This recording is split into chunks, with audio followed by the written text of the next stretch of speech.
Hi hello guys, welcome to Manu life style 18.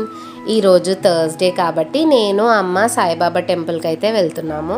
Morning నుంచి చాలా positive ఫీలింగ్తో day start అయింది. టెంపుల్కి రీచ్ అయ్యాక ఆ పీస్ఫుల్ అట్మాస్ఫియర్ చూస్తే మనసుకు చాలా ప్రశాంతంగా అనిపించింది. సాయిబాబా దర్శనం చేసుకొని నేను అమ్మ అలా టెంపుల్లో టైం స్పెండ్ చేసి అలా కూర్చొని ఉన్నాము. ఎందుకో తెలియదు కానీ ఏదైనా టెంపుల్కి వెళ్తే మనసులో ఉన్న వరీస్ అన్నీ కొంచెం తగ్గినట్టు అనిపిస్తుంది. దర్శనం అయ్యాక నేను అమ్మ ఆవుల దగ్గరికి అయితే వెళ్ళాము. ఆవులకి తోటకూర బనానాస్ అయితే తినిపించాము. మన ట్రెడిషన్స్లో ఆవులకి అలా తినిపిస్తే ఎంతో పవిత్రమైన పని చేశారు అని అంటారంట. లైఫ్లో ఇలాంటి చిన్న చిన్న మూమెంట్సే చాలా స్పెషల్గా అనిపిస్తుంది.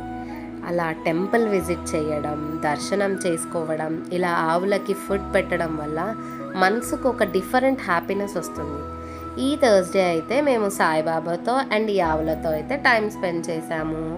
ఇంకా అన్నీ అయిపోయిన తర్వాత నేను అమ్మ అయితే ఇంటికి తిరిగి వచ్చేస్తున్నాం. Okay, bye bye guys.